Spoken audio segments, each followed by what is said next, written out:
borondate eta gogoarengatik. Komunikabideetan edo beste tokiren batzuetan ikusiko zenuten agian gaurko hitzaldiari buruzko informazioa. Ane Ortega eta Arkaitzarraga izango dira gaurko hizlariak, eta labur-labur azaltzearren, Ane Ortega Begoñako Andra Mari Unibertsitateko irakaslea da, eta Arkaitzarraga berriz Basauriko Udal Euskaltegiko zuzendaria. Eta urte luzez daramate Nasailuekin lanean, eta esperientzia handia dute, lan pila oten dute beraiekin, eta uste dugu oso aukera polita izan daitekeela bai Nasailuaren inguruan gehiago jakiteko, eta baita beraiekin duten lana gertutik ezagutzeko, ez? Eta, esan behar dago, Garabideko kideak direla, eta munduko hizkuntza ondarearen UNESCO katedrako kideak ere badirela, eta bi erakunde hauek Hitzaina Mintzoren kolaboratzaileak dira, beraz dena etxean gelditzen da, eta benetan plazer bat gaurko honetan zuek hemen izatea. Beraz, zuena da hitz. Bale, eskerrik asko. Eskerrik asko gonbidatzen manegatik, eta, esan handia da gure esperientzia zuekin konpartitzea. Eta, Nasailuko hizkuntza, baina batez ere, gure esperientzia edo gure ibilbideaz hitz egingo dugu apurtxo bat. Arkaitz eta biok aspalditik 8 urte izango dira, ezta? Egon gara Kolonbian, Nasailuko bizi-berritze prozesuan. Eta, hitzaldi honetan, hor ikusten dituzue gaiak, ezta? Apurtxo bat, Nasarriari buruz zerbait esango dugu. Nasailuko hizkuntzaz oso tekniko egin barik, baina zenolako hizkuntza da. Eta gero guk egiten dugun lana bada gure baduzu hizkuntza lankidetza, baina Garabideren eredua, ezta? Eredu interesgarria da, nik uste, sareak hizkuntza gutxituen artean sareak eraikitzeko. Eta gero, NASA eskulankidetza, talde lana egin dugu talde lana azalduko dugu, eta azken gogoetak ere konpartituko ditugu zuekin. NASak eta euren hizkuntza Nasailuek, NASA hizkuntza, hori da, ezta? NASak, nasatarrak non daude, Kolonbian, hori ikusten duzue, mendebaldean, hegoaldean, Kauka, departamentua, eta Nasailuek, Kolombia oso, hizkuntza aniztasun handia dago, oso aberatsa da, 73 hizkuntza. Barkatu? 8 dira, 78 hizkuntza daude, eta Nasailuek handietako bat da, antza, bigarrena da hiztun buruari dagokionez, eta Nasarriaren inguruko hainbat datu emango dizkizuegu.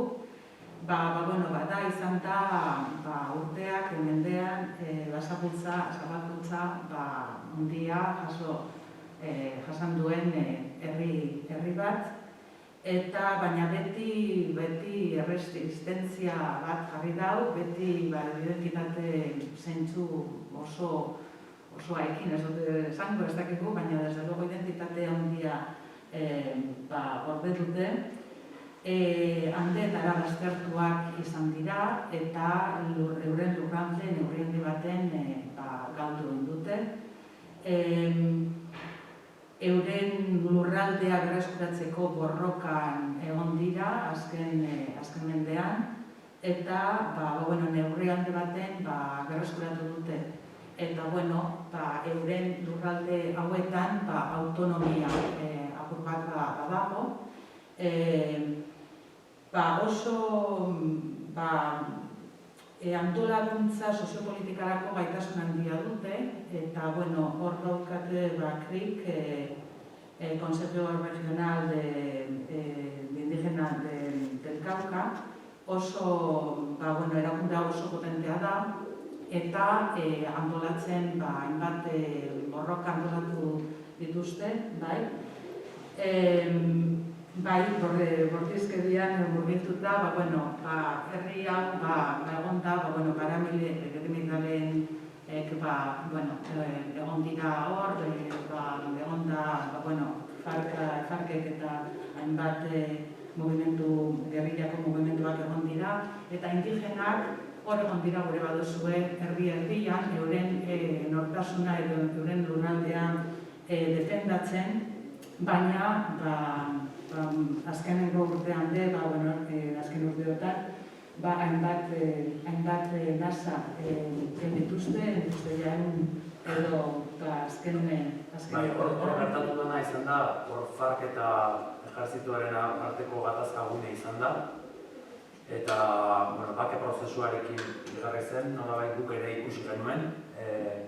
Zeran, indarra hartzen hasi ziren, etxeak egiten konpontzen hasi ziren, gauza batzuk, pauso batzuk, baina orain FARC eta ejerzituaren arteko, gobernuaren arteko negozioketen ostean eta sortu den egoeren ostean, txartu dago, baina gainera narkoak sartu dira. Eta narkoak oso fuerte sartu dira, eta hor dago gatazka gune potentea da. Bai, narkotrafikoaren arazoa ere hor dago, eta hori ere bada beste daukaten beste frente bat. Baina momentu honetan, eta momentu baten hausnarketa bat egin zuten, eta ez da esan bakarrik lurraldura berreskuratzea, baina euren kultura zan dugunean, eta neurri baten euren garapena, euren etorkizuna ikusten dute hizkuntza eta kultura eta euren kosmobizioa erdugunean izan dudan moduan, ez da?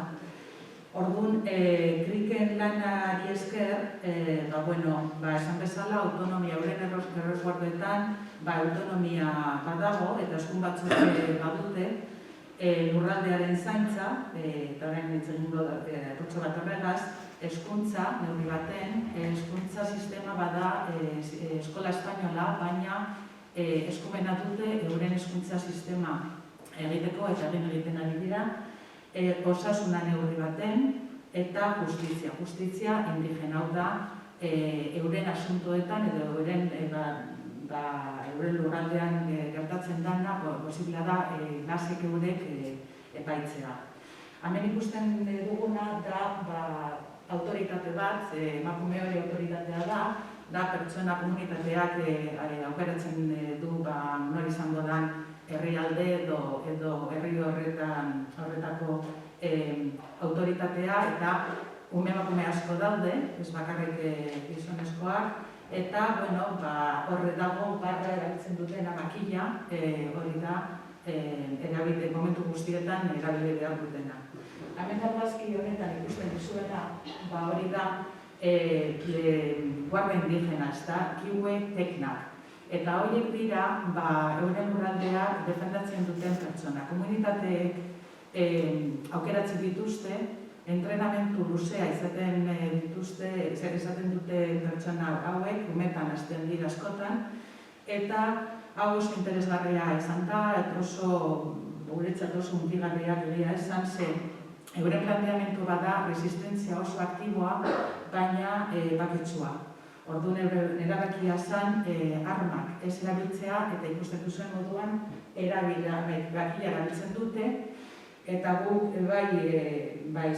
ikusi dugu askotan, hor mendietan egon ziren guerrillerak eta horiek, eta batzuk baina eurek edozein kasutan joaten dira defendatzeko, baina beti ere beti euren makilekin, ez da?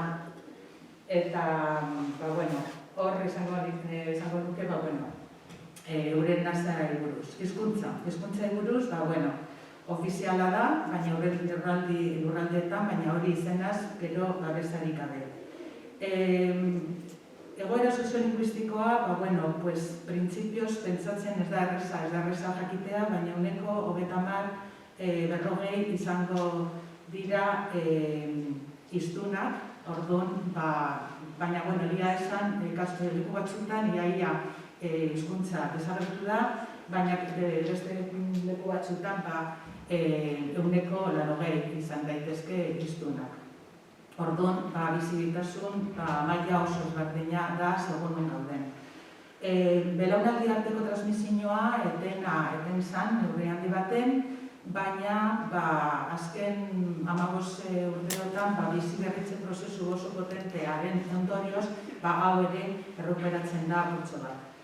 Gero hizkuntza da batez ere ahozko hizkuntza eta idatzi eredurik eza, badauka sistema ortografiko estandarizatu bat, 2020 batean adostu zana, baina idazteko aitirarik ez dago, orduan testu gitxi. Gero eta gehiago ikusten ari gara, baina egia esan idatzizko hizkuntza ez dauka presentzia, iaia presentzialik. Hiztunak alfabetatu gabeak dira, eta orduan hau bada helburu bat, ez da hiztunak alfabetatzea, eta gero ikusi gurko dugun moduan, hiztun berriak lortzea, nasategiak edo ditzen ditugu, bai, altuen eskoletan, eta bai, murgiltze eskoletan. Tradizionalki eskutza sistema leku guztietan, ikusten dugun moduan, Latin Amerikan gaztelaniaz izaten da, eta resguardu indigenetan, bai, badute, igual astean, 2 ordu edo, 2-3 ordu, baina hori, desde logo ez da nahikoa, hori izaten da, sistema elebiduna dala, baina eurek esaten dugun moduan, otra manera de asimilarnos, ez da. Esan bezala, eudun eskolak, hasi dira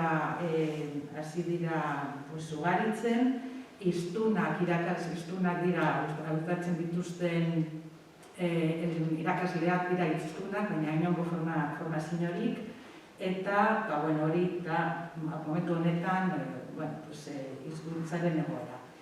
Aipatzea garren, hizkuntzaren, igual kuriositate batzuk, ez da?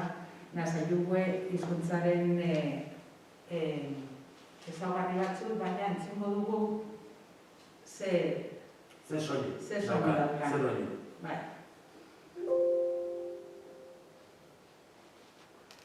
Більше пелінга як на тінкці, більше сил, це на моя куская, більше сумана, киджумінга, на гінця, та поконуса, кнопкачна, галію сі кускаю, на те сусуй, кнопкачна, галію куски дунава, більше якого не тагенкці. Bale, hori ikusten da, ez da? Haun bat gauza. Espazio bete ados, ez da gure. Hau da gome hau, ipuin bat kontatzen ari da. Eta, zer esango nuke, apurtxo bat, zuek ageritiko zen olako hizkuntza da, hizkuntza isolatua da. Orduan, euskara bezala, eta horiek esaten dute, zuek ezagutzen, edo ulertzen gaituzu ez, zuen hizkuntza ere zaila da, ezberdina da eta isolatu ez da. Ez dakit ikusti duzuen, nabaritu zuen, baina fonetika oso komplexua da, eta segurazki hainbat soinu identifikatu dituzue hainbat gloper, eta baditu 27 konsonante eta 32 vokal. Vokal ez dago, oinarrizkoak A, E, I eta U dira, baina gero nasalak dira, gero posiblea da luzeak izatea, edo laburrak, edo aspiratuak, eta orduan kombinazio horiekin 32 lortzen dira. Gero egitura sinplarikoa oso komplexua da, orduan posiblea da izatea vokal baten aurrean 3 konsonante. Orduan hori guretzat desde luego oso zaila da, eta vokal baten ostean 2 konsonante bai. Orduan, horrek, bada ronka ez bakarrik guretzat ikasteko, baina idatzi irakurriaren zarren egiteko umeekin bai, badu bere gauza, ez da. Gero hizkuntza aglutinantea da, erantzkaria, ez da, euskara bezalakoa, eta gero hitzordena bai, euskara bezalakoa da, subjektu, objektu eta aditza. Gainera, igual euskara baino gehiago mantentzen da, ez da, aditza guztiz amaieran. Orduan, badauz beste hainbat gauza, baina zuek apurtxo bat idea izateko, eta hemen ikusten dugu kontsonanteak, eta hori da oinarrizko alfabeto bat horiek, kartel horiek ditugu eskoletan ikusteko hainbat izki, hainbat letra batzuk dira sinpleak, baina asko dira dobleak, eta 3 soinu, 3 izki erabiltzen, adierazteko edo erakusteko hiru hizkide dituzte. Orduan, badauka bere berezitasuna, ezta? Bueno, irakur bat nasekin sarrera honekin amaitzeko, nasen kosmobizioak aipatuko dut. Neurri handi baten Amerikako herri indigenak bezalakoa da, ezta? Baina bere berezitasunak ere bat ditu. Hemen ikusten dugu, muralak oso, dira artista hautzak, eta honen muralak herrian handate formetan ikusten dira. Zer aipatuko nuke, igual ideia pare bat, ezta? Naturarekiko harremana, hori ez da eurei bakarri, baina nik guk ikusi duguna, egunain arabera, oso sakonki dute bizio naturarekin harremana, nik uste mendebaldeko bizioarekin guztiz kontrakoa ez dakit, baina ez da. Gizaki, natura ez da gizaki ona, baina gu gara naturarena, eta orduan gizakiok zaintzaileak dira, kudeatzeariak dira. Eta orduan, askotan ikusi dugu, edozen momentutan zerbait hartu behar da naturatik, baimena eskatu egiten da, eta gero eskertu egiten da, ezta? Eta modu, ez dut esango animalia bat, eta hori, baina edozen momentutan goizean, zerbait edatera basoaz, hartzen du soputxo bat, eta emon, eta eskerrik asko lurrara, ezta? Lurrari. Orduan, hori oso barneratuta dute, gero mundu simbolikoa bebai, oso aberatsa da, oso koherentea da, nik esango nuke, mundu simbolikoa, mundu espirituala, mundu erreala, gure kosmobizioan gure bat duzue, hor mugak ez daude hain finkaturik, ezta? Hain finkaturik, orduan, pertsonaiak, simboloak askotan, edo signoak askotan animaliak dira, orduan, eta animaliak espirituak, eta gero, orduan hor dago harreman bat, nun, nik esango nuke oso koherentea ze eurek bizitza aurrera emateko, eta euren gatazken aurrean, resistentzia bat ipinteko. Sistema honetan oso importantea da Tejuala, Mayora, el Mayor edo Txamana, esango nuke, ez da, lider espirituala, hemen ikusten dugu erritual baten, ezkerrekoa, ez da, eta pertsona hori oso berezia da, ze bada bitartekari bat, eta bizitza osoan badauka funtzio bat lidergoa egiteko, hausnarketak egiteko, erakusteko, eta gatazkak gertatzen direnean, edozein ekimen aurrean erritualak egin behar dira, ezta, harmonizazio errituala. Guak askotan gara, ez dago inongo oso zabala da, guretzat gutana egin dugu eurekin, eta bada oso importantea. Eta azken urteotan, hain gogorra izan da, egoera hain gogorran, erritualak kokarekin, da, eta hainbat elementu, da, batzutan gau osoko erritualak izaten dira, baina, bada elementu oso importantea euskaren kosmobizioa. Eta, hemen ikusten dugu mural honetan, nola ikusten duten gure zibilizazioa edo gure ikuspuntua batzutan, ez da?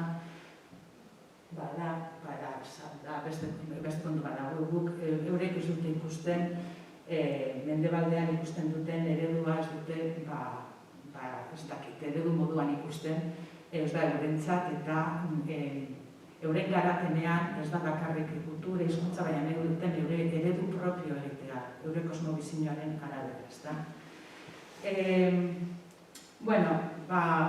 Horiek zuek apurtxo bat ideia bat izateko, aipatuko dut lankidetza, gure lankidetza, hizkuntza lankidetza, ze planteamendu, ze filosofia ekin egiten da, eta ja akaitzek azalduko dizue, zer egin dugu nor, eta nola, zer egin dugu eurekin. Bale, planteamendu hau, hau zela, ez da, hizkuntza edo komunitate, hizkuntza gutxitu baten duten komunitateen artean, sareak egitea eta zubiak egitea. Orduan,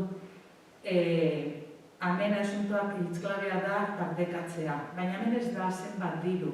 Askotan kooperazioaren ereduaz da zenbat diru dugun emateko edo zenbat diru behar dugun. Hemen dirua ez da asuntoa. Asuntoa da esperientziak eta ezagutzak eta gaitasunak partekatzea. Eta Garabideren planteamendua momentu batean hausnarketa egin zen, guk Euskaldunok jakin badakigu zer dan aurrera gure borrokan edo gure biziberritze prozesuan, normalizazio prozesuan, badakigu zenbat zailtasun izan ditugu, aurrerapen asko egon diren, ondino asko falta da, baina esperientzia hori partekatu behar da. Ze munduko hizkuntza gutxitu guztiak, gure baduzuen txik berdinean gaude, eta badago beste maila bat, ez da munduan, badago beste maila bat, eta da hizkuntza gutxitu eta komunitate txikien arteko sareak. Eta orduan planteamendu horren aritik, planteatu zen, gure esperientzia konpartitzea eta beste herrien esperientziak ere ezagutzea eta denon artean aurre egitea. Orduan, lankidetza eredu honen ezaugarri labur-labur, azken finean burua da, gure herrien eta herrizko egoeran dauden hizkuntzen garapen duina laguntzea horregaz. Zubiak eratzea da. Hau ez da planteamendu bat badakigu nola egin eta zuek ez, ez da jerarkikoki planteatzen, eta zentzu horretan esan bezala partekatzea, esperientziak eta ezagutzak eta gaitasunak. Baina partekatzea ez da guk hori egin dugu eta esportatzea, ez da, guk horrela egin dugu eta zuek elkarrekin egingo dugu bidea. Orduan, herri bakoitzak bere bide egin behar da, bere eredu propio sortu behar da, eta zentzu horretan elkarlanen sareak sortuko dira, baina herri bakoitzak nahi duena eta bete moduan gauzak egiteko. Eta amaitzeko esango dut, hau badago lotuta, edo badako erentea garapen iraunkorreko helburuekin, baina UNESCO katedra munduko hizkuntzen katedra bultzatu da ekimen bat eta da 17 gehi bat, hau da, deitu beharko genuke helburu horietan hizkuntza eta kultura, beste helburu bezala. Zeru pentsatzen dugu hau ez dagoela sartuta beste bakarrik dago, baina beste helburuetan, baina helburu propio bat da. Ze hizkuntza eta kulturaren biziberritze prozesuan nahizko oinarria da edozein garapen lortzeko. Orduan, zentzu horretan gu ere, edentea gara, planteamendu honetaz. Eta, gaitzi pasatuko diotitza. Orduan, nik pixka kontatuko dut, zelan izan den, Garabidek Kaukan, Kolombiako Kauka eskualdean, eta hain zuzen ere Toribio herrian, Tuñibiu, hango nasaigu ez, han egon den ibilbidea eta ze prozesu egin den, eta zer egin dugun gutxi gora behar, eta zer geratzen den ere aurrera begira. Hemen duzu Tuñibiu, garatzen duen herria da ere, eta esan bezala, guk ikusi dugu ilusioa piztu dela, badago ilusio handia egia esan, lehen esan dugu oso kontra aurki dituzte gauza asko, eta beti egon dira, eurenari erresistente eta orain ere horretan ez. Farkena izan zenean, gu heldu ginenean Farken aktibitatea armatua bazegoen, eta gu ikusiak izan genuen horren ondorio batzuk, bai? Eta gero, ikusi izan dugu zelan bake prozesua hasieran ez duten sinistu nahi, lehenengo urtean, bigarrenean bueno badua, hirugarrenean obrak ikusi genituen etxeetan, eta zera ez. Eta, bueno, hau da pixka bat, hori. Bale, hemen dago, Kaukan, Kolombian, bai? Eta hori Toribio etxe. Goia. Hori da, Toribio, hau da Kolombiako Kauka, eskualdea, eta hemen duzue Toribio, bai? Karoto, Paez da tierra dentro, eta Paez ere deitzen zaie nasei, la gente Paez edo gente del agua ere, bai? Bueno, gu batez ere hemen ibiltzen gara, baina, bueno, hemengo eskualde hauetan ere, ezaguna ditugu, eta orain egiten dugun ikastaro bateko jende guztia Toribiora joaten da, horra pixka bat, ari dinalko bilakatzen, norabait ere gune bat garapenerako, bai? Bueno, aurrekariak zintzu dira, bueno, esan bezala, Nasarrek borroka luzea daramate euren dekolonizazio bide horretan, eta beti izan da lurrean zentratutako lurren berreskurapenean. Gaur egun lortzeko dauzkaturenik lurralde handiak, eta hor azukre kaina dago, eta latifundistena, eta horrekin borrokan ari dira, urte askotan, eta horrek sortzen dira gatazka handia, baina kontuatu ziren, horrek ez ziola hori ez dara nahikoa, euren identitatea, euren hizkuntza eta hori berreskuratu behar zutela. Segureniko horretan, tejualek zerikusia handia izango zuten, zauek dena partekatzen dute eurekin eta euren gomendioak eta jarraitzen zuten. Zauek, momentu baten hartzen dute erabakia hizkuntzari buelta eta bat dugu. Orduan, hizkuntzaren sustatzaile deitzen ziren pertsona batzuk liberatu zituzten hizkuntza bultzatzeko. Hizkuntza bultzatzeko eta benga, zuek euskalduna zarete eta zoazte euskara zabaltzera. Eta orduanagoek egiten zutena zen, etxeetara joan, jendeari lagundu etxeko lanetan eta bitartean hizkuntza zitze egin eta gero, pixka bat ideiak sortzen, baina hasierak hori zen. Eta horietako bat, etorrezen 2011 urtean Garabideren aditu ikastarora. Eta han ikusitakoekin, ideia bat egin zuen, bueltatu zen, adibidez, ikastolen eredua oso baliagarri egin zitzaidan aplikatzeko, beste gauza batzuk ere egin nahi zituzten, eta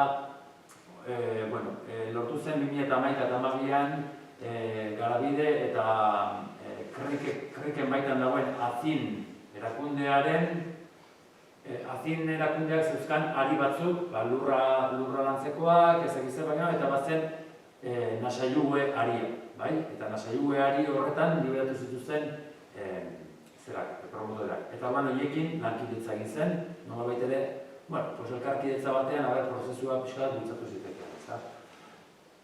Eta 2012an lehenengo WhatsApp EUS sortu zuten. Hau da, lehenengo ikastola antzeko zerbait. Hau da, murgiltze eredu bat, baina ez bakarrik hizkuntz murgiltzea, baizik eta oinarrian euren kosmobizioa eta euren izateko era jartzen zuena.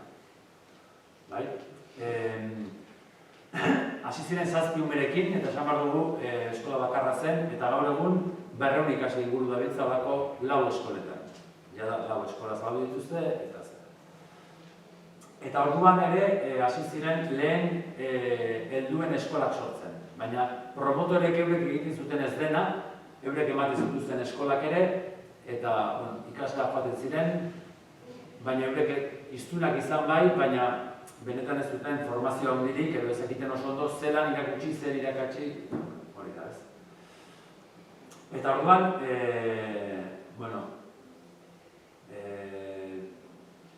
Garabiderekin egin zen lehenengo 2 urtetako prozesu horretan 2011-2012an lortu zena zen esatea, hau nolabait ere antolatu egin behar da, non jo nahi duzue, eta zeintzu dira lehentasunak, zer da garrantzitsuena, transmisio eten dalago, horri aurre egin bat zaio, eta gero daude beste helburu batzuk. Horren nolabaiteko plangintza bat egitea adostu zuten, eta plangintza hori bideratzen hasi zen. Hori zen lehenengo lana. Eta ja 2013 urterako ikusi zen nolabaiteko lankidetza hori espezializatuz joan bat zela. Hau da, zer egingo dugu helduen eskolekin, zer egingo dugu eskolekin, aurren eskolekin, zer egingo dugu korpusaren garapenarekin, zer egingo, bai? Eta orduan talde espezializatuak sortu ziren, lehentasunezko talde batzuk. Bai? Eta, ikus dezakezu hemen, lehenengo taldea, hezkuntza bera garatzeko eta hezkuntzan egin beharreko zeuden gabeziei erantzuteko talde edo ari bat edo hildo bat landu zen. Beste bat, hizkuntza plangintzaren inguruan, pixka bat horre ezagutza soziolinguistikoa eta gero biziberritze planen inguruko ezagutza pixka bat garatu, eta nolabait ere hori euren ezaugarrietara eta euren izaerara zelan egokitu zitekeen ikusteko, eta eurek ere euren antolaketa moduei nola egokitu eta hori ez da. Esan behar da, hau guztia, lehenengo ere, elkar ezagutze prozesu baten ondoren, edo bitartean, ez da, elkar ezagutzen ari gara, eta prozesuak ere ezberdinak dira. Gu ara joaten garenean, jakina, estresaz betetagoaz, gauza asko lortu nahi ditugu, eta han prozesuak, plangintzak ere, hemen hitz egin behar da, eta guk ez dugu erabakitzen, hemen denok hitz egin behar dugu, eta denok hitz egin behar dugu da, denok hitz egin behar dugu. Orduan, guretzat hori batzutan da, baina ritmoak ere errespetatzen ikasi behar da, eta gauzak horrela hobeto egiten direla sinistu. Eta hori hizkuntza plangintzan eta horlakoetan. Gero beste kontu bat, kultur sorkuntzaren da. Konturatzen ginen, bai berez presentzia izateko, bai nolabait ere herri oprimitua baino uzkurtua izatetik kultur sorkuntzaren bitartez nolabait ere, arnasa hartu, kalera urten, presentzia handitu, gure identitatea bultzatuko duten zenbait tresna sortu, eta gainera oso beharrezkoa izango da hori guztia, bai eskoletan eta bai helduen eskoletan. Horren, kultur sorkuntza horretan piztea. Eta hor ere, eta hori badak oso tentuz egiten ari da Mikel kideak, euren ezaugarrietatik eta euren beharrenetatik abiatuta. Ze guk egin genezakena zen, beira, ez dok amairu bat behar duzu. Guretzat ez dok amairu izan zen, la bomba, ez? Horako talde batzuk sortu, baina hori ez da horrela, beste ezaugarri bat duzu. Gero helduen eskolak, helduen eskoletan gero ikusiko dugu pixka zer den guk egin duguna, eta guk gure eredu emango dugu, helduen eskoletan egindako lana, baina pentsatzen hau arlo gehienetan horrela egin dela. Eta guk gurea kontatuko dugu, baina bai kulturan, bai hezkuntzan, bai besteetan ere, hori izan da pixka bat jarraitu dena. Eta gero komunikazio eta informazioa, hori azken, hori pixka beranduago hasi zen, baina hango guztiak indigena dira, baina WhatsAppa badaukate. Eta praka bakeruak, eta zer horban. Hor egon zitekeen eztabaida ere, idatzizko hizkuntza bai ala ez. Baina hori nahiko argi izokaten eurek idatzizkoa dute, zen dute hizkuntza bizitzako funtzio guztietara edatu balizatea. Horren, komunikazio eta informazioen, teknologien eta bideen eta eragiteko moduen eta horien inguruko lankidetza bat ere garatu, jorratzen ari da, bai? Adibidez, hemen daukazue guk egindako liburua eta hau eurek egin dute goitipena. Eurek marketatu dute, eurek sortu dituzte marrazkiak, argazkiak behar dena, eta hori bezala, beste imalauz, ez da. Interneten presentzia gero eta handiago daukat ere, Facebooken, nire lagun gehienak nasak dira, eta nahiko aktiboak dira. Eta presentzia, eurek ere konturatu dira, guk ere esan diogu, ez guretzat importantea dela, eta eurek ere uste dute, importantea dela presentzia hori izatea, ze, gainera euren kasuan lurraldea oso handia izan gabe ere, 1 kilometrora joateko 5-6 orduko bidea dago. Ez horran, hau oso errazko. Eta orduan murgiltze eskolak guk eragin behar genuen, eta hau dira murgiltze eskoletan egin dituzten, pixkatuzuek ikusteko ere zelakoak diren. Ikusten duzu hemen, hau ane da, ritual batean, eskerrak emanez eta pixka bat guztitzen. Goizean. Goizean heltzean, eta hemen dituzuen etxe hauek dira tulpak. Tulpa da batzarrerako lekua eta eskolak ere tulpa daukate jakina, ze bertan adosten dira gauza guztiak, eta erdian sua dago, sua da eguzkiaren representantea hor. Ikusten duzuenez, presentzia, idatzizkoaren presentzia bultzatzen ari dira, eta gu egia da, hau 2013 garren urtetik, 2019 bai, izugarrezko aldaketa ikusi dugu horretan. Presentzia irudi linguistikoa, edo iruteria linguistikoa asko hazi da, eta horretan eskolek ere badute garrantzia. Eskolak idilikoak dira.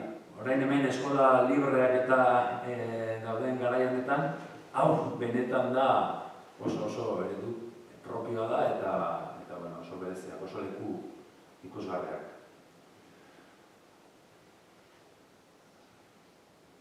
Ikusten duzu ez zela lantzia dituzten, euren tresnak ere, pixka bat idatziaren sarrera nola egin umeekin, eta, pixka bat hor.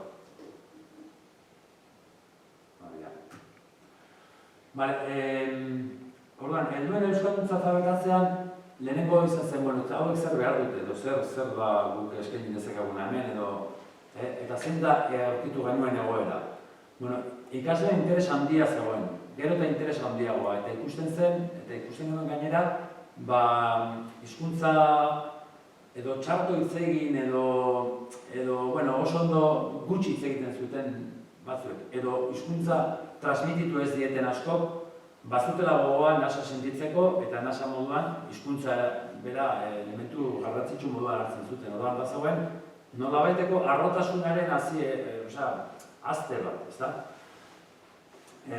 Irakasleak nasaiugo hiztunak ziren, baina ez duten formakuntza handirik, ez linguistikaz eta ez didaktikaz. Orduan, hiztunak dira. Ez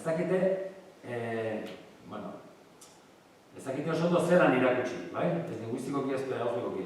Eta gero gainera baliabide gutxi. Klasera joaten ziren, eta arbela bai eta zera bai, baina, az gaitezen. Orduan, askotan egiten zutena zen, agurrak erakutsi. Edo hitz zerrendak erakutsi. Baina gero, konturatzen ziren horrekin gero ez dituztela hiztunak sortzen. Ikasleak handik irten, eta ez ziren hiztun bilakatzen, eta ez zuten eraginik gero kanpoan. Korpusa garatu gabe dago, egia esan ez daukate ipuinik idatzirik, ipuin gutxi dauzkate jasota, eta ipuinak esaten dudan bezala, edozein testu genero. Errezetarik ez daukate horrelako testuak gaztelaniaz bai, esan dut, noberak esan ezake, baina igual ez dauren genero propio bat, maizki erderaz egiten dituzte, ez? Orduan kontua da, hori nola bilakatu dezakegun, nasaiugeraz eta nasen ezaugarrien arabera, ez da?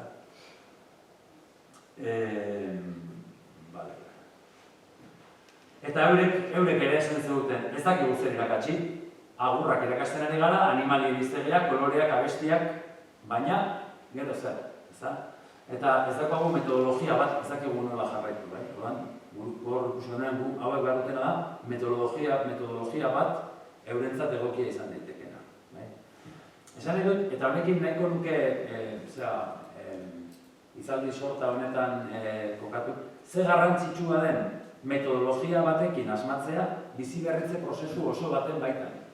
Ze plangintzak geratzen bagara, plangintza bat egiten, eta ez baitugu dauzkagun tresnak ebaluatzen, baloratzen eta egokitzen eta doitzen pixka bat daukagun errealitaterako, jauzi daiteke edo atzeratu behintzat prozesuaren parte handiak.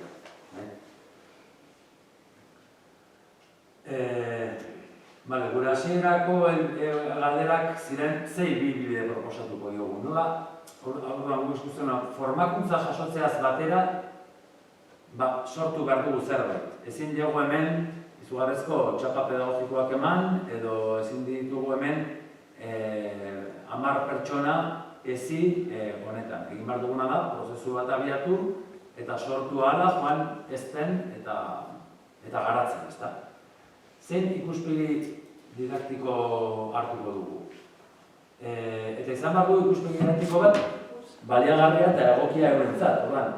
Ez du balio ikuspegi gramatikal bat. Gramatika badute, eta ikusten duzuenez, alfabetua ere 2001 garrenean. Hau nire iritzi pertsona da, baina nuzuen komentatu dugu, baina gure ustez nahiko sail eginda, edo nahiko ikuspegi oso linguistiko zeretik, ez? Orduan, hori ere, nolabait ere, 32 bokal gordetzea, eta idazkera oso saila sortzeak ekartzen duena da zailtasun handiak biziberritze prozesua abiatzeko. Eta orduan, metodologia horrek ez egon balio. Orduan guk proposatu genuena zen metodologia komunikatibo bat, non ikasleek zerbait eginez ikasiko zuten hizkuntza erabiltzen. Ikasiko zuten hizkuntza, baina ikasiko zuten erabiltzen. Ez dauka zentzurik animalien izenak ikastea, gero kalete joateko eta esateko txakurra, puma edo leopardoa, aipatzea gutxarekin ez dugu egiten. Zerbait egin behar dugu, zerbaitetarako behar ditugu animalien izenak. Ikasi behar dira, baina zertarako ikasi behar ditugu. Orduan, zein produktu sortu behar dugu? Orduan, NASAIUEaren A1 maila sortu behar genuen.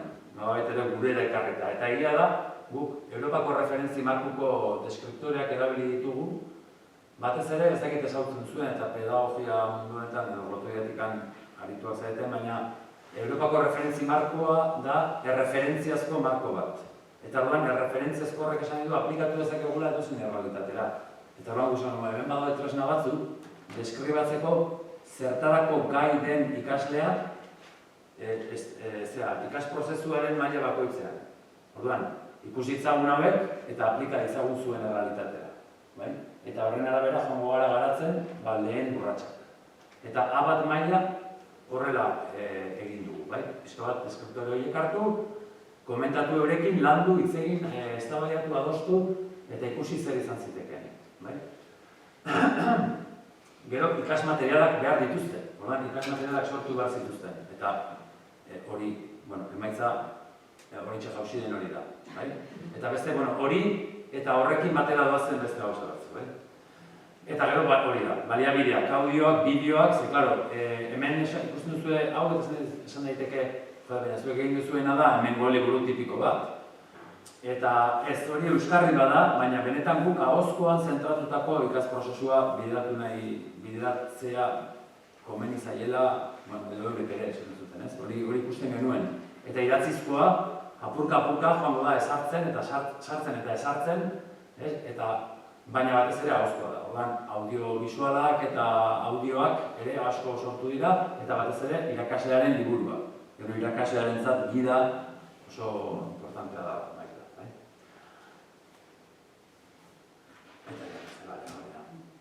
Orduan, guk ikaspegi komunikatiboa landu genuen, ikaslei testuinguru errealetan jarri eta testuinguru horietan zerbait egiten irakastea da. Egoera komunikatibo ezberdinetan hizkuntza erabiltzeko gaitzen eman behar zuten prozesua. Eta pixkat, gero ikusiko dugu konkretuki zertan. Eta horrek eragiten du, lehenengo, maila guztietan, ez da, irakaskuntzaren helburuak zer nahi dugu egitea. Pentsatu behar duzu zer nahi dugu, ikasle hauek gai izatea egiteko. Hau da, lehenengo mailan daude, ez diogu eskatuko poema bat idazteko, edo kantatzeko, edo, ez dakit, edo banku batean kreditu bat eskatzen. Hori ez dut egiten, baina, ez dut egiten, edo ez dakit, nolabaiteko transakzio oso zain bat egitea. Lehenengo urratsetan, kapaz izango dira, norbaitekin topa egiten dutenean, agurtzeko, aurkezko, bere lagun aurkezteko, kapaz izango dira dendatxo batean zerbait egiteko, kapaz izango, zertarako gai izango dira, hori erabaki da. Irakasteko aukeratuko ditugun edukiak, Eta hori egin daiteke oso eduki linguistiko zailekin edo batzuk aukeratu. Lehenengo aukeratu batzuk eta gero joango gara horiek handitzen, ezta? Eta gero, eta aukeratutako eduki horiek nola erakutsiko dizkiago. Bai, badaukagu hemen, hainbat elementu linguistiko erakutsiko dizkiagunak. Baina hori nola egingo du? Nola lagunduko diegu hori buruan sartzen? Eta gero burutik ahorako bidean errez jartzeko moduan jartzen, kokatzen buruan, ezta? Horren, gaitasun kognitibo horren baitan nola lagunduko diogu barneratzen eta kokatzen lekuago. Hori zen guztia, horra daztu bat. Ikusten zuenez, hasi ginen, eurekin lanean, eta bakoitzak, eurek adibidez proposatu zuten territorio nasa egin bat zutela, euren lurraldea deskribatzeko gai izan bat zirela. Non bizi zara eta nolakoa da, eta zer dagoen, eta hori oso importantea denetzen. Orduan, bat datorrera bat, A bateko deskriptorekin, eta hori topatu genuen, ez jo, hau, oso ondo. Norbaitekin topatu, eta zu nungoa zara eta zer dago eta zer ez dago, bai? Eta, eurek joan ziren, eta hemen, esan behar dut, asko galetzen digute, baina zuek ez dakizuen asailu ez, zeran demonio lagundu diezue. Gu badaukagu agurtzen, kortuz. Baina egia da, ez dakizuen asailu ez. Eta hori neurri batean traba bada, baina beste batean bentaja bada. Zeratik, eure jarri ditugulako hizkuntza deskribatu behar horretan aurrez aurre. Eta gu badezen baina hemen, nola esaten duzu handago ezakizea? Handago ezakizea. Eta nola esaten duzu handago ezakizea? Zer da hor errepikatzen den partea? Kontxo, nolabait ere egoera komunikatibo horietan gertatzen dena aztertuaz batera, eta eurek aztertzen dut ez dugu, ezin dugu, nolabaiteko gaitasun metalinguistiko bat garatzen ari dira. Eta prozesu horretan, beharrezkoa da. Beharrezkoa da ikasleak horretan ere sartzea. Hortan ari gara hor erlazioetan. Mutilak daude denak hemen, orain neska gehiago daude, eta gainera hor dago neska bat ezkeuman, ezakit ikusten zuen hemen, eta, iruten ari da, ezakit, azkarrena eta zerena eta adi dago, ez dago deskonektatu eta bera jartzen zituen denak firme, ez pentsa. Eta orduan guk 10 unitate sortu genituen, liburu honetan bildu ditugunak. Lehenengoa da pertsona berriak ezagutzen, eta azkeneko zerean egin behar dutena da krikeko zentzuan edo kongresurako izena eman. Bere datuak eman, ez. Hurrengoa ohiko harremanak. Orduan, harreman testiguru ezberdinetan jendearekin nola topa egin eta zer erantzun da zer, ez? Parkamena nola eskatu zapaldu baduzu, eta gero azkenean, norbaitekin topatu eta familia argazki baten bidez aurkeztu behar duzu. Hurrengoan, nasen lurraldeko leku kutxuna deskribatu behar dute. Hurrengoan, nasen kosmobizioko pertsonaiak dira deskribitu beharrekoak. La Patasola, el Mojano eta hori guzti. Eta gero, etxe bat alokatu dugu, hor eurek saldu ez dituzte esatzen, baina bai alokatzen dituzte nola egin etxea alokatzeko eta etxea zer dagoen etxean da zer ez, eta hemen pixka bat ere dago, etxe barruan bazkaltzen dugunean egoera konkretu batzu, ezta? Norberaren herria deskribatu, hemen berezitasun badago lurraldea eta herriaren artean, ez gara sartuko dakotan, gero erosketak egitea, modu simple batean, nola egin erosketak, hortuan zer dagoen eta zertarako dagoen, ikustea eta azaltzea, eta gero ekitaldi bat antolatuko, ekitaldi kultural bat, eta azkenean erritual batean parte hartu. Erritualak errekan izaten dira, eta daude elementu nekotxo. Hori guztia 10 unitateetan garatzen da, eta horren bitartez, hizkuntzaren maila nahiko ulertze maila altu hartzen dut, eta hau da, gure liburua. Sari bat lortu du, ondela ez asko, eman diote Kolombiako Diversidadeari sari bat.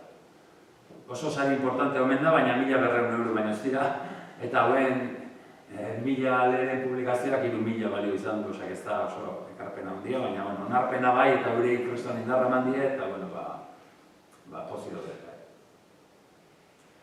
Hemen ikusten duzu eurekin lanean, honetan, ze orain egia da, garatu egin da, eta orain ja, hasieran guk lan egiten genuen sustatzaileekin, baina orain tekniko izeneko ikastaro bat antolatu dute, eta etortzen dira, Toribiokoak ez, Toribioako ez gain, beste eskualde askotako hizkuntzaren sustatzaileak etortzen dira, eta hor pixka bat, ja, hauekin egindako lana garatzen ari gara, zabaltzen, eta gero eta jende gehiago ari da parte hartzen, bai eskoletan, bai kulturprodukzioan, eta bai helduen eskoletan ere. Ikusten duzuen ez ere, hemen, ja, egiten dugu hori, hizkuntza biziberritzeko estrategiak aditu ikastaroa hemen, Euskal Herrian, diplomatura en estrategia de rehabilitación lingüística Caucan, 18 eta 19. 19 tecnología de gestor de procesos de rehabilitación del Nasayube. Izenak dira hauek, baina nolabaiteko ikasko prozesu badago eta berentzat badu nolabaiteko ofizialtasuna eta bai.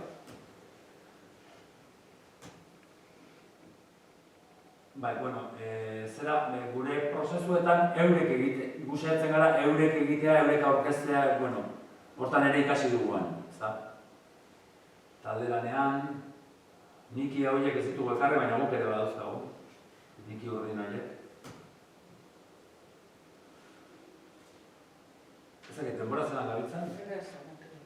Bale, amutzen ari gara. Eta orduan ikasitakoa, lortutakoa, lankidantzaren honen esperientzia eta, guk argi ikusi dugu eta askotan galdetzen digute, ez?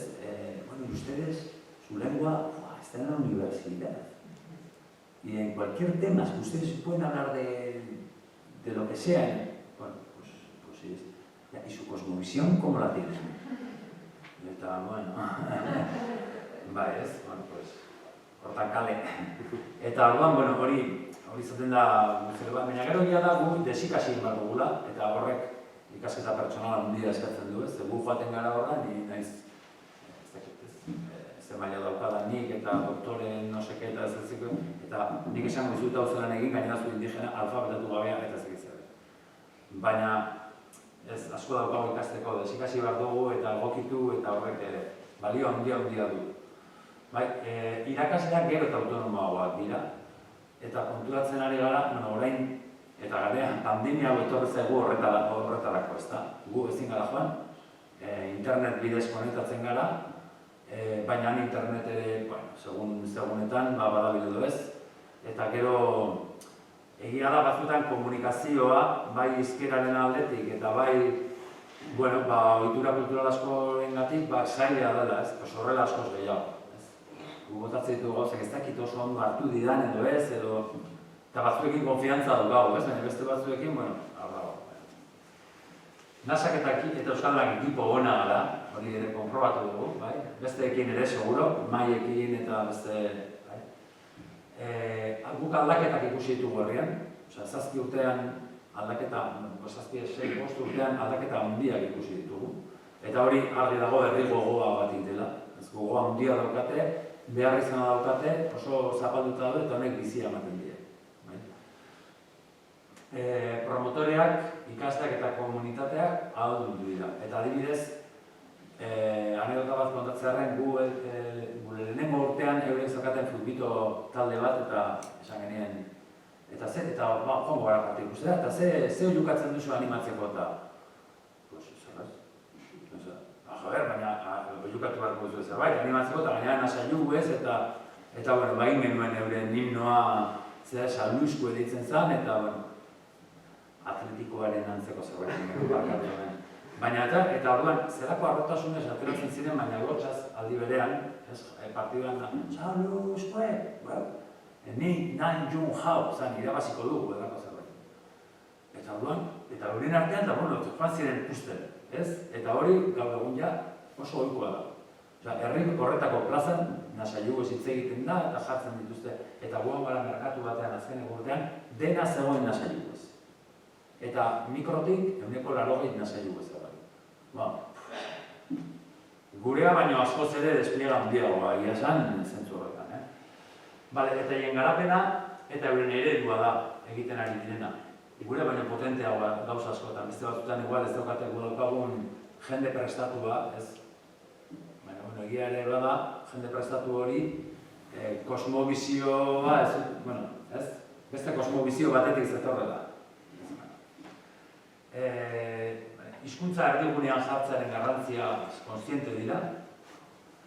Kosmobizio nasa eurentzat oso importantea da, eta hori guk argi ikusi dugu, guk ere parte hartu dugu horretan.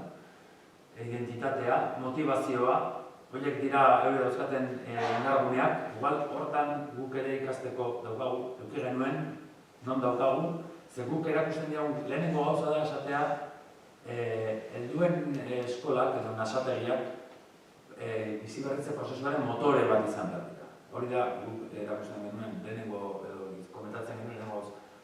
Zergatik, ze bultzatzen dute produkzio kulturala, bultzatzen dute hizkuntza esparru ezberdinetara heltzea, ze nagusia daude esparru horietan.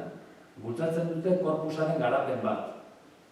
Bultzatzen dute barrutik kanporako hizkuntzaren zabaltze hori, ez? Kalera ateratzea, presentzia. Eta guk, aurrekoan galdetzen duten zen, gu hori ere igual atzera egin dugu, ez? Igual hori orain inflexio puntu honen zera horretan, gorako horretan beharko dugu hori berreskuratu. Beti gorako prozesuak egiten dituzte benetan. Eurek aukeratzen dituzte zeintzu diren guardia indigenak, zeintzu diren euren arrutadunak, zeintzu diren arlo bakoitzerako arrutadunak, eta gainera denbora gutxian egon daitezke. Ezin dira egon urte baino gehiago. Horrek zer dakar? Norbaitek hori ikasi eta badoa, beste bat dator. Eta orduan, baina horrela izan badu, asko sobe da. Hezkuntza eredu burugaina nahi dute, bai? Eta garapen eredu propioa, hori da. Eta orain, aurrera begira, gu ari gara ja, abiarekin, eskoletan ere ari dira, gauza berriak, eurek sortzen zaizkie behar izan berriak, eta arazo berriak. Eta guk garbi daukaguna da, gu nasekin egin duguna, nasek ere egin beharko dutela beste batzuekin. Inguruan baituzte beste herri txiki batzuk, eta eurek ere egin beharko dute. Guk eurek behar ditugun bezala, eurek behar dituzte inguruko herri indigenak ere enpoderatuak eta euren kulturaren eta hizkuntzaren jabe eta zera hori. Eta berez, nasak ados daude gainera eta helburu hau, printzipioz, helburua da beste maputxek, guaraniek, kitxuek eta erabiltzea ere eta nolabait ere, gehienek badaukate gabezi hori helduen eskoletan eta eredu hori har daiteke eta eskolat egokitu bakoitzaren errealitatera, eta esan, honek balio dugu honek ez, hau hemen sartu behar dugu edo. Eta, bai, eskerrik asko, ez dakit, ondo ajustatu gara, ez, berroi minutura. Eta hori da, ez dakit, lehenengo denbor... Hor daukagu, nahi baduzue, hitz batzuk ikastea. Pixka bat, nasailu ikasteko aukera emango dizuegu. Eta gero, ez da metodologia oso egokia. Ez, 5 minututan imaginau. Baina...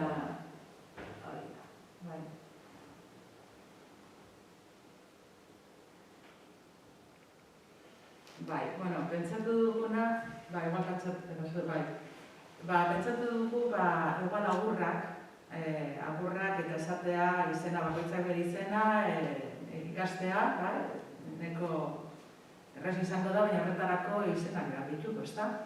Orduan, nik esango nuke, nahi baduzue, hartu izen bat, neskenak hemen daude, gizonezkoak hor, eta ankeratu izen bat zuetza, gure baduzue, ena, da, luzea, kite, nuz, itza, muskiue, akte, ilargia, eta juz.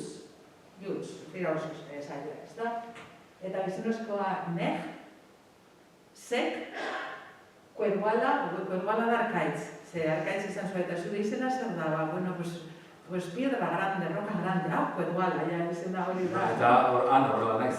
Ja, horrela, ja, gero, hori ikusten dugu, ze, bai, hori da, Jose esana, bueno, adaptazio bat, hori da, dunju, bera Andoni, udunju, bale? Kapetxan zuen, horik ez daukatela, orduan, Jose, xe, eta Andoni, duinu, da. Jutze, ze hori zedila da tze, ez eta horean, eta bueno, orduan, aukeratu baina, igual apuntatu, nahi baduzue apuntatu izen bat. Zuen izena, Zuen izena. Gogoratzeak nahiko.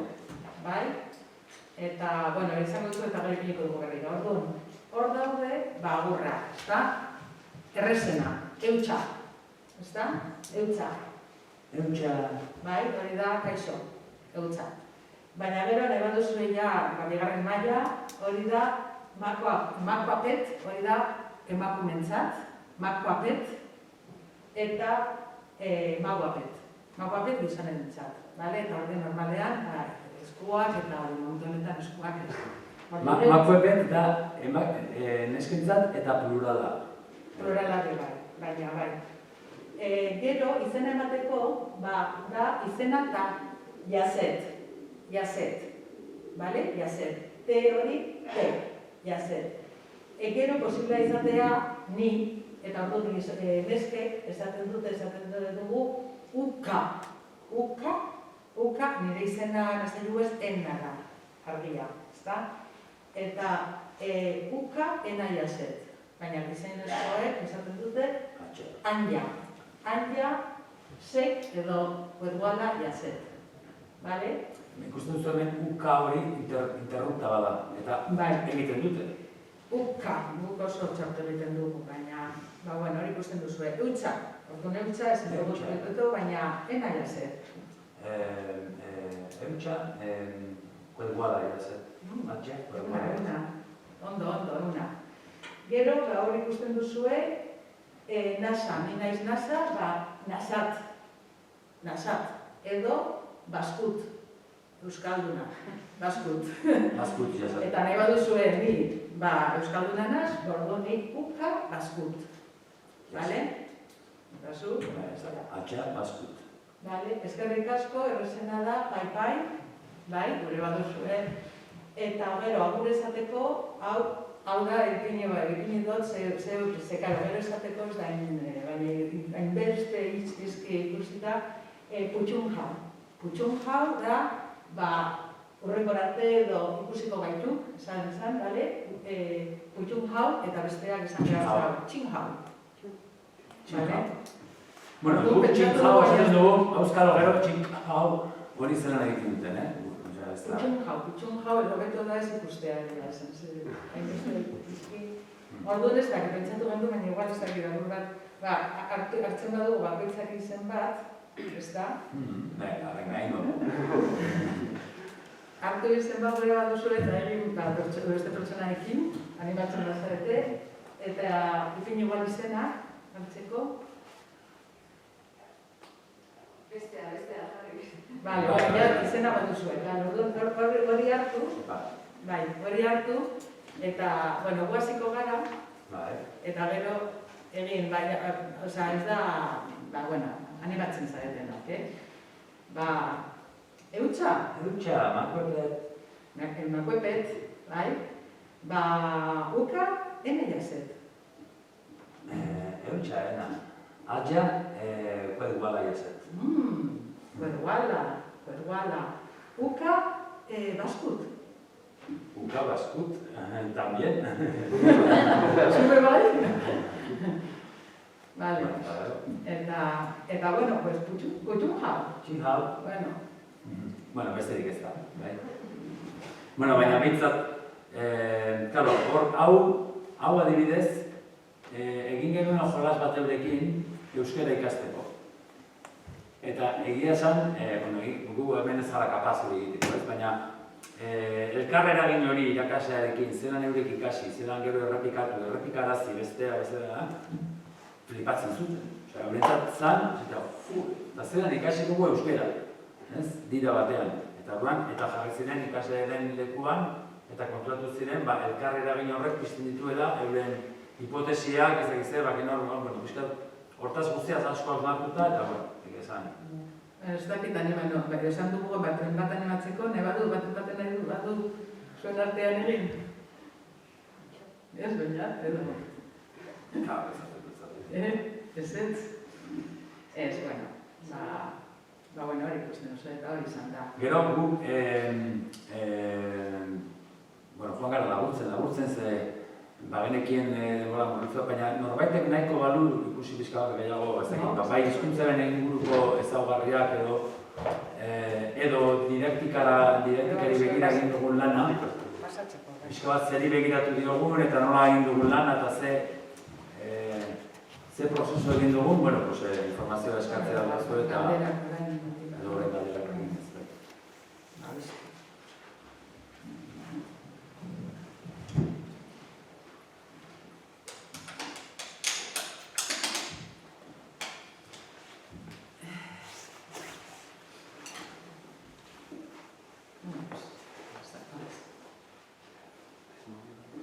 Ez dakit galderarik ez badago, galdera edo komentariorik edo, bai.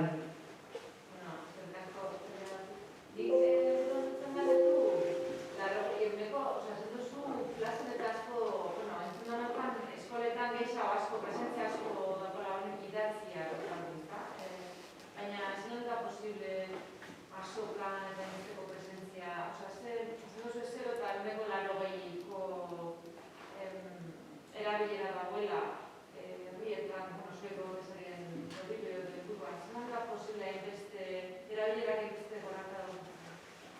Ez, Igoera ze izan hainbeste... Ez, bai, baina, ez que bat aurritu beharko gauza bat. Hizkuntzaren bizitasuna, bai, oso ezberdina da segun gauden. Orduan, leku batzutan, eta ez bat hori dio, baina nasa lurraldean, leku batzutan galduta dago hizkuntza, eta beste leku batzutan euneko hiztunak dira euneko 80, bale? Gero, Toribion hiztunak dira euneko 30 edo, bale? Gero, presentziali, orduan hori da,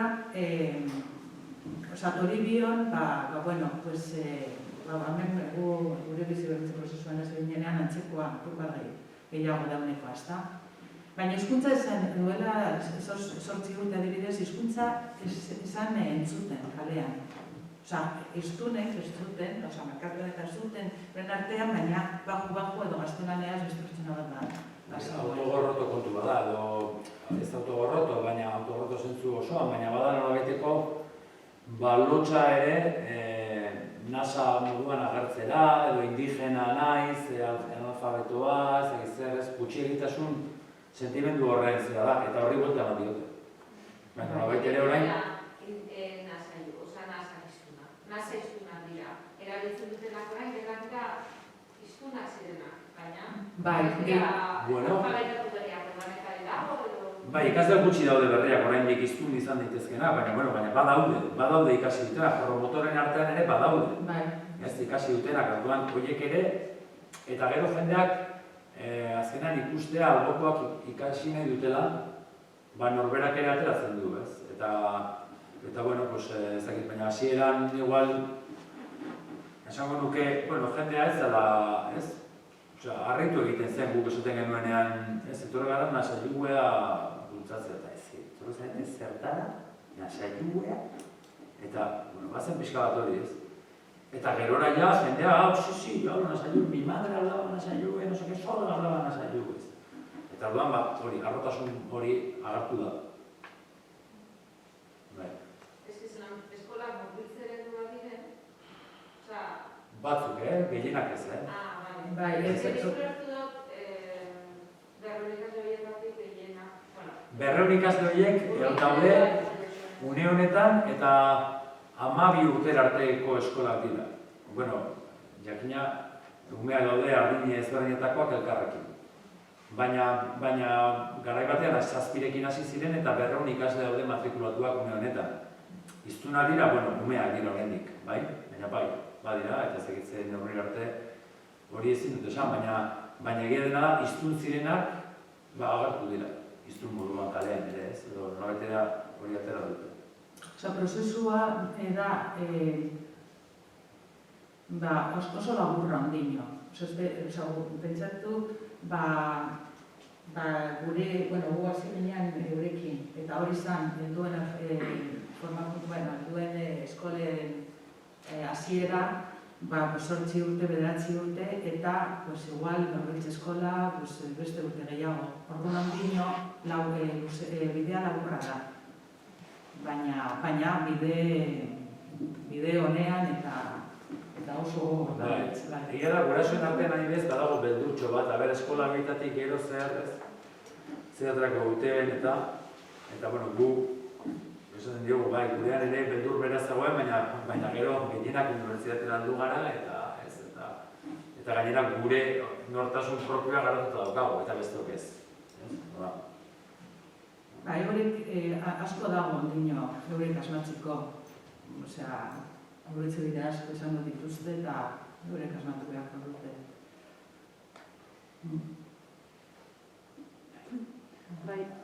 Ze testuingurutan sortu zen biziberritzeko ekimena guztia batetik, eta gero estandarizazioa nondik abiatu zen? Hizkuntzaren estandarizazioa. Biziberritze prozesua, lehen oso harin esan dugu, baina krik sortu zenean eta benetan NASA lurrak eta lehen borroketan, hasi zen hasieran kultura eta hizkuntza ez zegoen erdigunean ez da, baina momentu baten 2010an, azkeneko lehenago, hor konturatu ziren, kosmobizinoa beti izan da zentral horretzat, baina kosmobizinoa, identitatea, hizkuntza eta kultura lotuta zaudela. Eta ordu momentu horretan, krikek identifikazioan zuten, egongo da ardatz bat hizkuntza bultzatzeko, eta orduan promotore linguistiko hauek, hainbat izendatu zituzten horiek ziren, jendea eta orduan hasi ziren motivazioaren aldetik. Eta orduan hori konturatu ziren, zekitela zer nahi zuten, baina ez zekiten nola egin. Eta horretarako, zan ikusten, klabea zen, hemen Garabidek antolatzen duen aditu ikastaro hori 3 hilabetetan, hainbat indigena, 15 indigena, herrialde ezberdinetakoak Euskal Herriara etortzen dira, eta orduan horietako bat NASA bat zen. Eta hori hau zuten buruan, orduan esan zuten, hau eta hau behar dugu, baina orduan harremanetan jarri ziren horiek. Orduan biziberritze prozesua agian zegoen, baina gure badozue ondino eurek, baina nola egin hau. Badakigu zer eta diagnosi guztia baditugu, baina nola egin. Eta hor, formakuntza hori, eta nik uste izan da, hasieran apurtxo bat astiro, baina abiadura hartu da. Gero eta handiagoa, urte batetik bestea ikusten dugu, ezta? Nik uste horiek konturatu dira posiblea dela, hori hasteko. Konturatu dira bat dute material bat, ikusten duzue, Jose Politalen eta estetika zeurek egin dute dana, baina ez dakizu ez zela izan da, hau. Ez dino, nigaitik, egura gaitek, dinon, izena ematen baduzu eskola gaiateko, doainik jasotzen dute, guk laguntu dugu, laguntza zeurek ez dut, ez da, hemendik. Eta orduan, euren hizkuntza, testu liburu baten. Orduan hori dana aldatu da pilo bat, hizkuntza identitatea bat izan dute, baina momentu baten txip aldatu behar duzu ikustea posiblea dela. Eta posiblea da ozen hitz egitea, eta orduan hori. Eta hori ez dakite horroi hortu naso izan. Gero begia da estandarizazioa. Estandarizazioa. Estandarizazioa ez, daukatena da gramatika bat egina, eta gero alfabetua. Eta estandarizazioan orain oso kezkatuta daude adibidez neologismoak zelan txertatu. Baina horretan ari dira. Eta gero egia da, bere konturatzen dira gure moduan dialekto ezberdina dauzkatela eta zelan erabakiko dugu hau edo bestea, eta guk izan dugu gira. Hori guk ez dizugu esango norari barutzen, ez dugu txarto egin genuen, ez? Bueno, txarto ez, baina guk ez du hori izaten, egizan ez dugu hori lan komplikatua da. Eta gure ustez aglutinante izan behar du. Ze tierra dentrokoek ezin dute sentitu eurenak baztertu dituzuela, beste ez zer, hor kontua da, elkar ulertze bat sortzea, eta bueno, eta posible da hitz batentzat bi hitz egotea, osea, kontzeptu batea adierazteko bi hitz egotea, sinonimoak dira. Baina, egin behar dena da, sustatu, jarri eskaparatean hitz horiek ezagutu daitezen, eta pixka bat komunikazioaren bitartez hori zabaldu. Eta hortan ari dira. Nire ustez, zailtasun badago eta horrek erakusten du betik egitearen garrantzia, ze hemen nik esango nuke aditu oso adituak aritu direla honetan, eta oso gauza teknikoa dela, bai gramatika eta bai idazkera zela, eta lehen esan duan bezala, eta hau bai netan da iritzi pertsonala, hau ez zindasan ez gara bideen zera denik, ez eskokartzerana, nik uste dut, zelan, bizikorritze prozesua aurrera bideratzeko oso importantea da metodologia bezalako elementu batek funtzionatzea. Oso importantea da ere neurtzea zertarako behar duzun idazkera eta zera, ez? Ze, nik hango batekin eztabaidatzen nuen, bueno, hitz egiten genuen, baina guk ere bagenituen bokal nasalak, eta galdu ditugu, eta ez zer pasatu. Eta asko sarrezagoa izan da jendeak ikastea, ze nasalak eta guturalak sartu bagenitu, bakarria, ja nahiko fama daukago hizkuntza saia dela, eta hori arazo bat da bizi berritze prozesurako. Gerta daiteke hizkuntza, ez dakit ez, gaztelania, errusiera, ez dakit zer, sandune izatealako gauzak, eta ez dute hainbeste egiten ere. Ez baina gu jartzen bagara inpurista alako gauzetan, oso ondo. Gordeko ditugu 32 bokal horiek oso ondo, baina ez dugu zabalduko hizkuntzaren erabilera, ez. Hor eroso eztabaidagarria da, nik hau badakit, baina nik ikuspegi horretatik uste dut praktikotasunera jo behar dela. Batez ere, gaixoa oso garri dagoelako.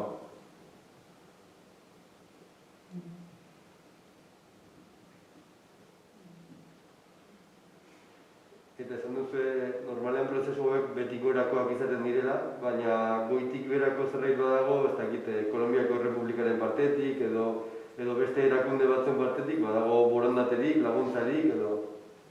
Ez, dagoena, bueno, ez da dira, mande diotea, dago. Ez, badago, gainera interesgarria zen, zegu ez ginenean, promotorek komunitateak izandatzen ditu eta krik eta hori, baina gero, Toribioko autoritateak ez zeuden oso alde gogoratzen.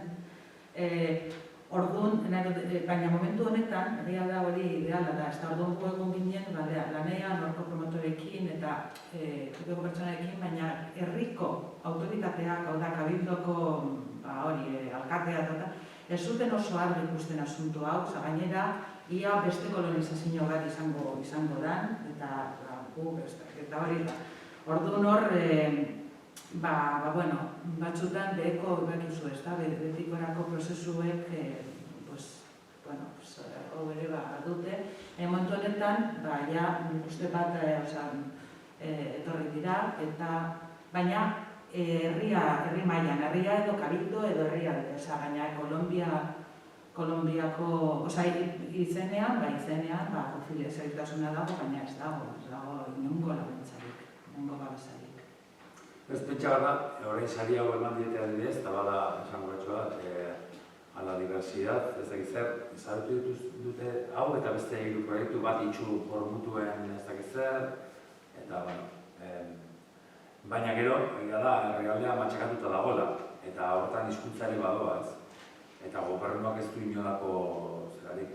Gero uste pauta batzu bai hizkuntzan, gutxieneko batzu bai bete behar direla, nahiz eta... Behintzat autonomia hau dago, hori lortu da. Badago gauza bete baina... murgiltze eskola horiek adibidez interesabiak izango ziren. Ze, karo, ez da bakarrik ezkena zerbez izango dira, ezkeda ikusi usuetuta, gero hezkuntza proiektua, bera hori, hemengo hankide batzuekin ere ari dira, ezta? Bada ez dauka zer ikusirik, ohiko disiplinekin. Asko da natura, asko da eskulanak eta euren simbologia eta otabestea. Orduan, euren hezkuntza proiektua nasaiubez baina da, hezkuntza eredua guztiz ezberdina da. Horretarako autonomia bat dute, eta, baina gero baliabideak eta horik ere sortu behar dituzte.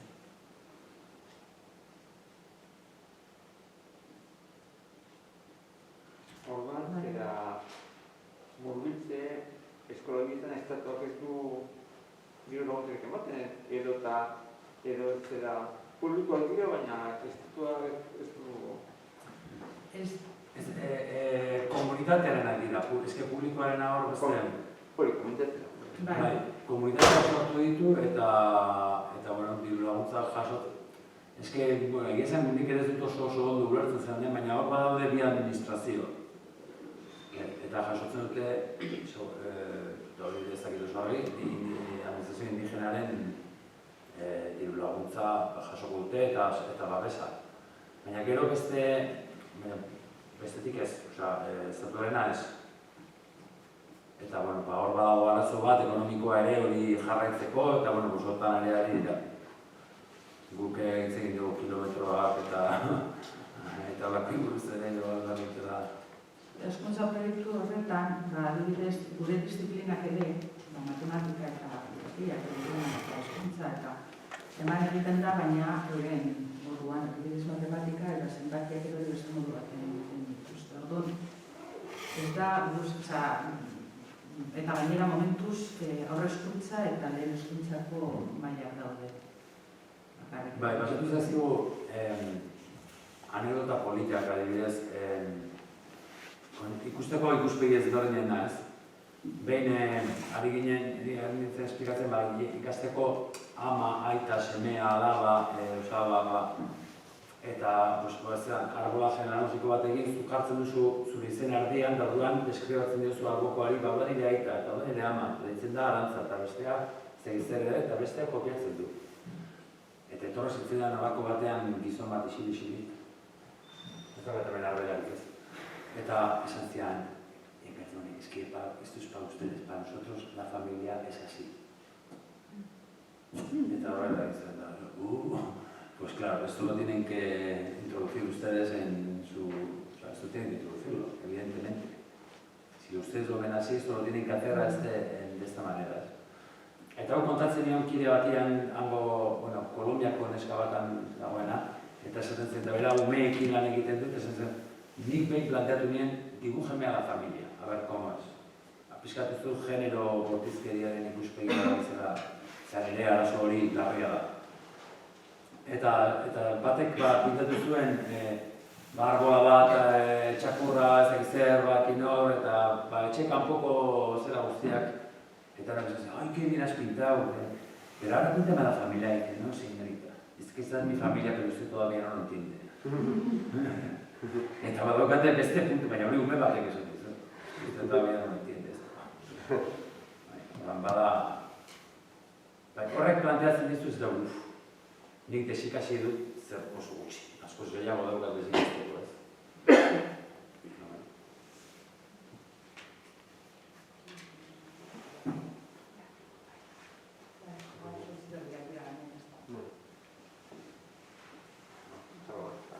Muchas gracias, José.